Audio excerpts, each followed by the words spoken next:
Saudara mahasiswa program S1 Pendidikan Anak Usia Dini Universitas Terbuka, saat ini kita sedang berada di depan sebuah kantor pos. Kita akan menyaksikan kegiatan anak-anak usia 3 hingga 4 tahun yang sedang melakukan kunjungan ke kantor pos. Mereka akan mengamati orang-orang yang datang ke kantor pos, para pegawai pos, dan juga benda-benda pos. Kegiatan mereka ini dalam rangka melakukan suatu proyek, yaitu proyek mengamati kantor pos. Saudara mahasiswa, melalui program kali ini, kita akan membahas mengenai metode proyek sebagai salah satu metode pembelajaran yang dapat digunakan di lembaga pendidikan anak usia dini. Melalui tayangan ini, Anda akan menyaksikan bagaimana metode proyek diterapkan di lembaga pendidikan anak usia dini, khususnya pada kelompok usia 3 hingga 4 tahun. Nah, saudara, selamat menyaksikan. Pengembangan anak usia 3 hingga 4 tahun memerlukan upaya yang sistematis dan terprogram.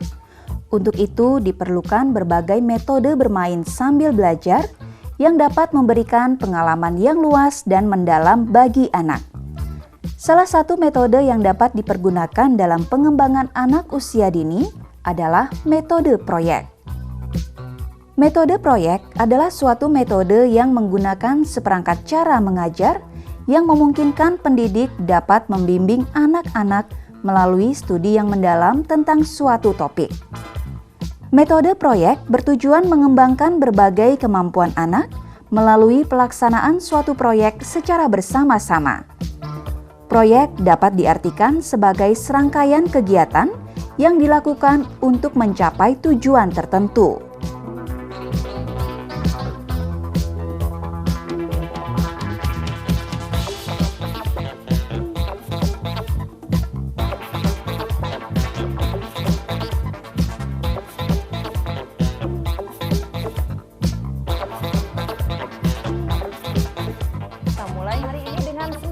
Kita tepuk semangat. Yes! Yes! Yes! Yes! Yes! Senangnya. Langkah pertama dalam pelaksanaan metode proyek adalah persiapan atau permulaan, yaitu menyiapkan berbagai peralatan dan bahan yang diperlukan dalam kegiatan, serta menyiapkan mental anak untuk mengikuti kegiatan. Langkah kedua adalah pelaksanaan kegiatan proyek, yaitu melaksanakan kegiatan bersama di luar dan di dalam kelas yang dibimbing oleh guru. Langkah ketiga ialah pengambilan kesimpulan, yaitu menyimpulkan dan mendisplay hasil kerja bersama dalam proyek ini.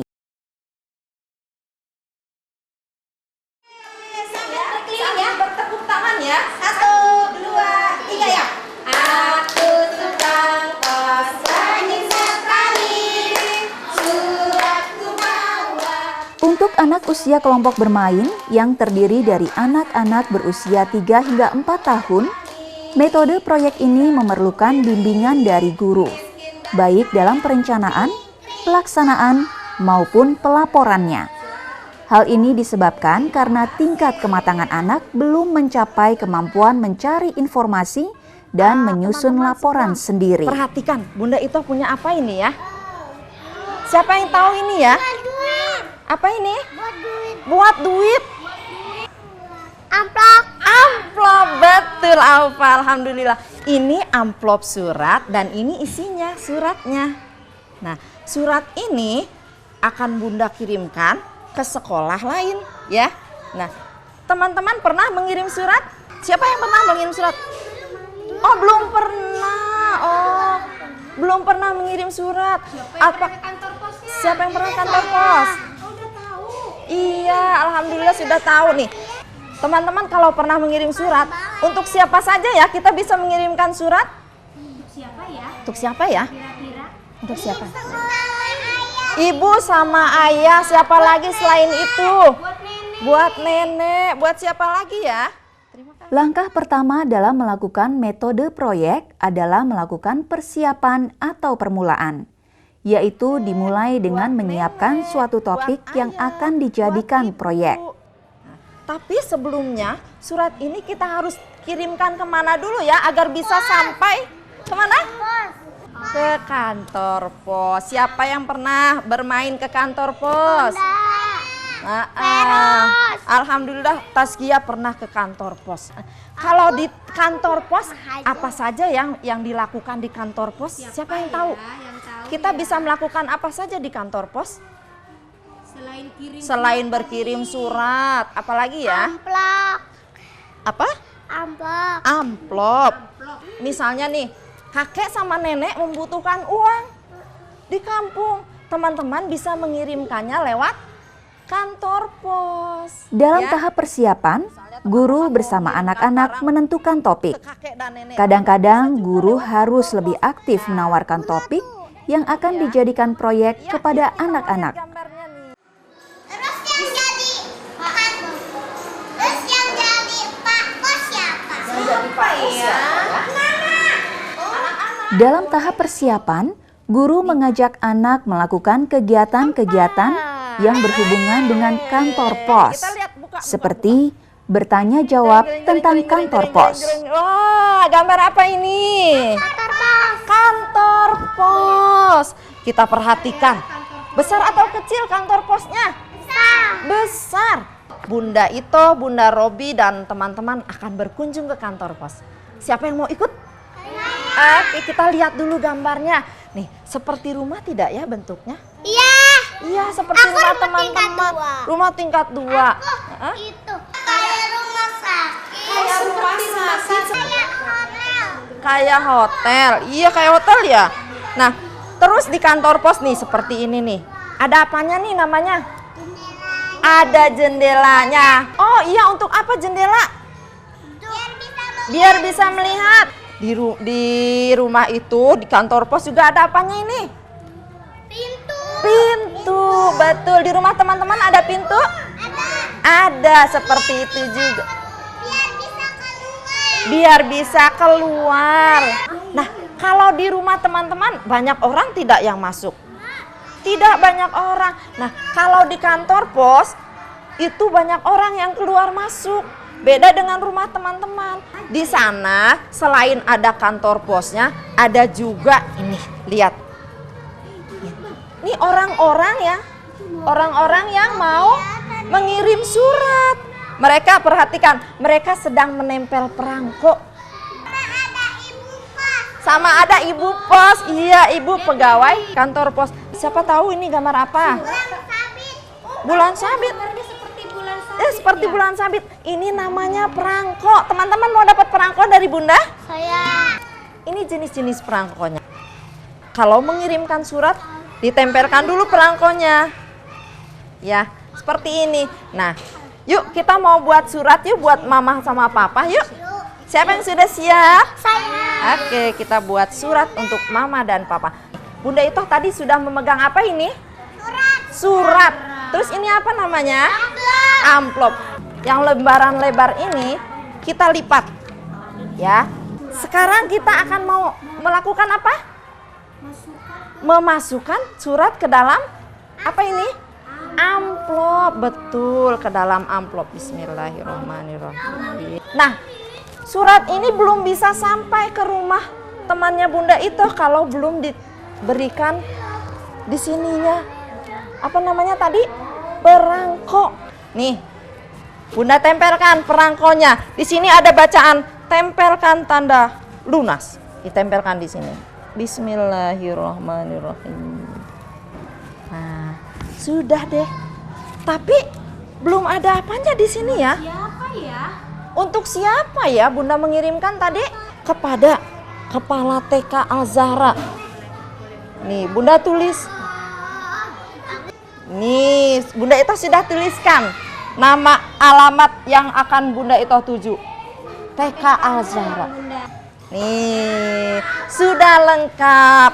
Surat ini sudah bisa sampai ke TK Al-Zahra? Belum bisa kalau belum dikirim ke kemana tadi? Ke kantor pos, betul. Nah, siapa yang mau melakukan kegiatan ini? Saya. Oke, siapa yang mau mengirim surat untuk ayah dan ibu? Bunda. Iya.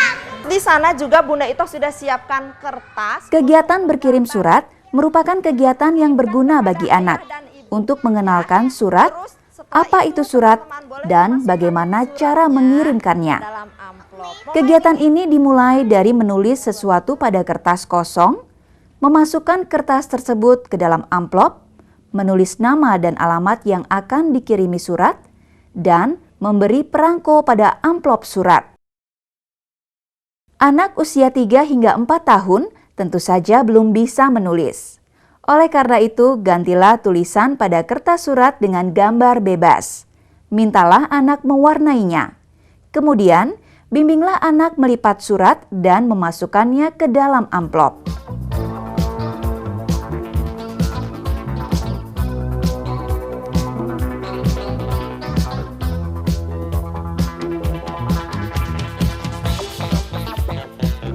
Kemudian mintalah anak menempel perangko pada amplop surat.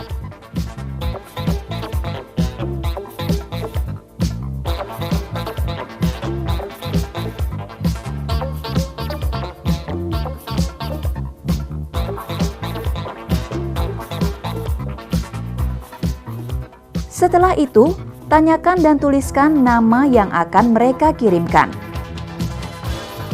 Tambahkanlah alamat yang akan dikirim pada amplop mereka dengan melihat buku induk sekolah yang berisi nama dan alamat orang tua anak. Ketepatan anak melakukannya bukanlah tujuan dari kegiatan ini. Kegiatan ini bertujuan memperkenalkan surat kepada anak dan memberi kesadaran kepada anak tentang fungsi dan kegunaan tulisan.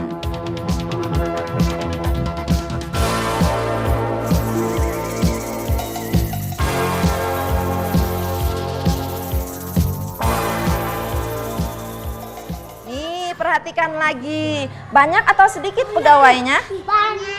Banyak. Kayak ATM, iya, mirip seperti ATM. Oh iya, teman-teman juga bisa mengirimkan uang lewat kantor pos. Nah, jadi namanya mengirimkan wesel. Nah, nanti setelah teman-teman mengirimkan uang, teman-teman menerima bukti. Buktinya itu disebut wesel. Nih, ada lagi. Gambar apa ini? Kardus. Itu surat-surat. Oh, ini surat-surat. Apalagi kira-kira ya? Teman-teman, jadi di kantor pos bisa juga mengirimkan barang yang jaraknya jauh nih, teman-teman nggak sempat nganterin nih. Teman-teman bisa menitipkannya lewat kantor pos. Hal penting yang tidak boleh terlupakan dalam tahap persiapan adalah menentukan tujuan proyek. Kemudian perlu dibicarakan pula bagaimana guru dan anak-anak berangkat ke kantor pos, apa saja yang harus dibawa, dan apa saja yang harus diperhatikan anak-anak selama kunjungan berlangsung. Iya, nah teman-teman, besok insya Allah kita akan berkunjung ke kantor pos. Siapa yang mau ikut ke kantor pos? Alhamdulillah, Bunda Ito, Bunda Robi akan mengajak teman-teman insya Allah besok ke kantor pos. Iya, tapi sebaiknya bagaimana ya kita berkunjung itu, apa saja yang harus dibawa? Kira-kira surat, betul, kita mau mengantarkan surat ke kantor pos. Apalagi ya? Iya, nak bawa tas ya. Terus apalagi? Selama di sana nih, kan ruangannya luas kantor pos. Bagaimana caranya? Biar kita semuanya bisa ikut bergabung ya. Boleh nggak? Ya, kalau kita lari-lari. Boleh tidak? Boleh. Tidak boleh. Nanti jatuh. Terus tidak boleh apa lagi ya? Tidak main-main. Tidak main-main. Apa Alia? Menurut Alia? Lari-lari. Jangan lari-lari. Iya, apalagi. Terus kita juga harus membawa apa besok nih? Tas ya. Bawa tas. Bawa apa lagi? Kenapa harus bawa minum? Bawa makanan. Siapa yang mau siap ikut besok? Mau kemana kita? Ke kantor pos. Pada hari yang telah ditentukan, guru mengajak anak-anak melaksanakan kegiatan proyek. Dalam tahap pelaksanaan ini, orang tua murid dapat dilibatkan. Ajaklah mereka membantu pada saat pelaksanaan kegiatan proyek. Di tempat kegiatan, guru dan anak-anak mencari informasi sesuai dengan tujuan proyek. Dalam hal ini, guru memegang peranan penting dalam memberi contoh cara bertanya, mendorong anak untuk ikut bertanya, dan mengarahkan pertanyaan anak.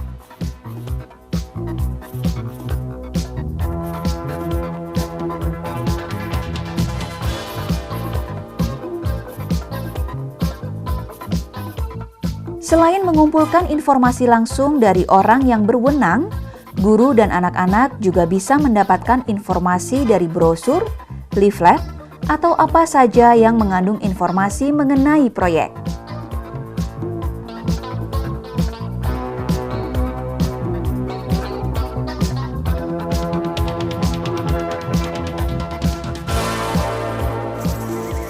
Hal lain yang perlu dikumpulkan selain informasi yaitu benda-benda yang berhubungan dengan proyek. Dalam proyek ini adalah benda-benda pos, seperti bermacam-macam perangko, bermacam-macam amplop, serta bermacam-macam benda pos lainnya.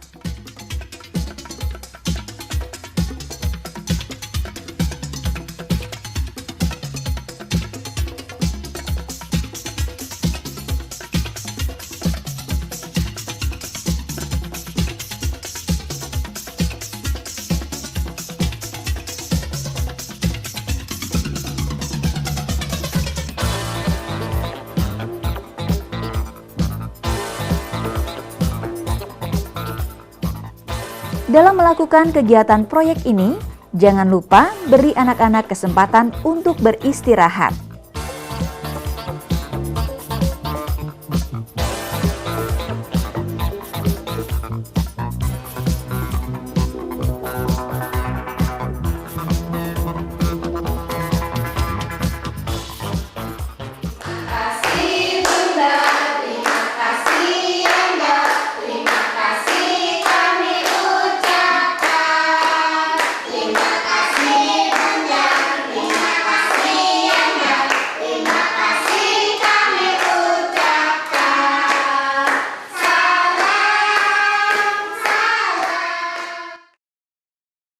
Kegiatan terakhir dari metode proyek ini adalah pengambilan kesimpulan.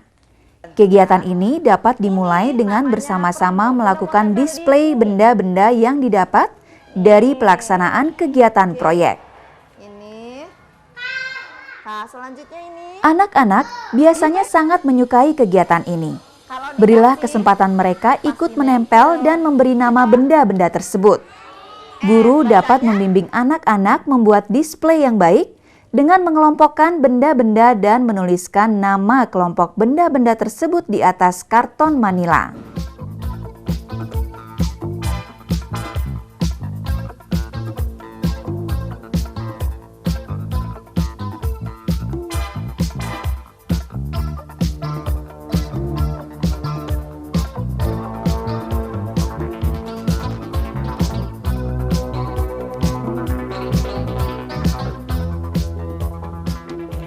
Nah, saudara, sudah kita saksikan bahwa metode proyek dapat mengembangkan berbagai aspek perkembangan anak dengan menggunakan beberapa macam metode.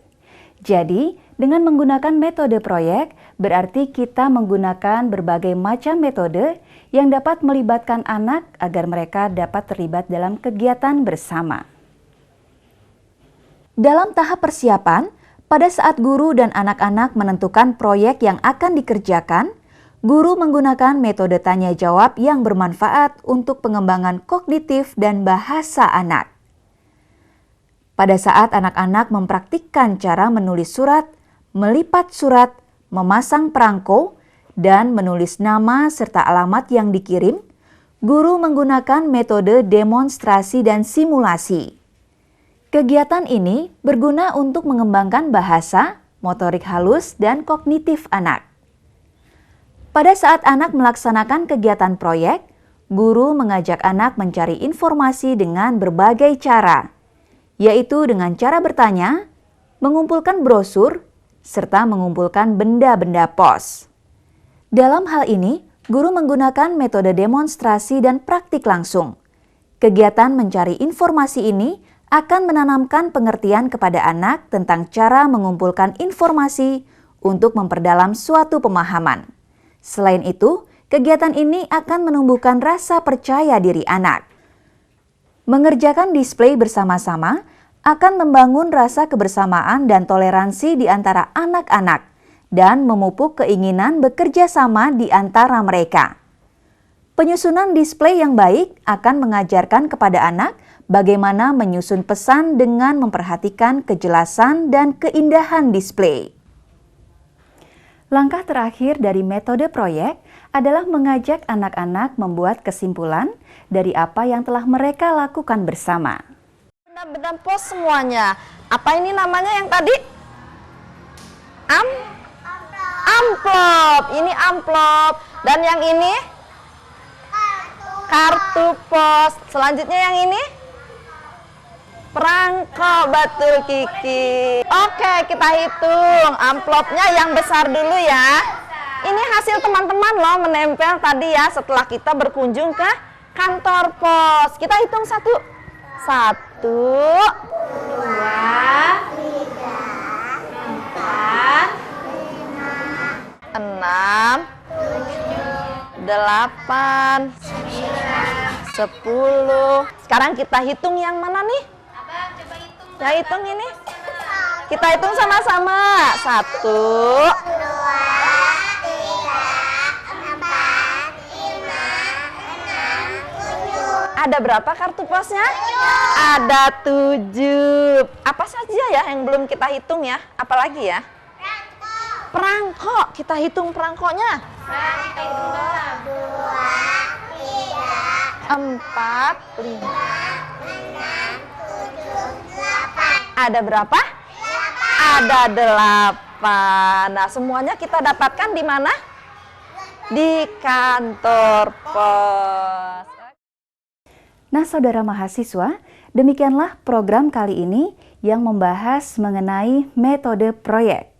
Dengan menggunakan metode proyek, banyak sekali manfaat yang bisa diraih dalam rangka mengembangkan berbagai aspek perkembangan anak. Dan agar Anda benar-benar memahami metode ini, maka gunakanlah metode ini dalam berbagai kegiatan dengan anak-anak didik Anda. Saudara mahasiswa, sampai jumpa dalam program berikutnya.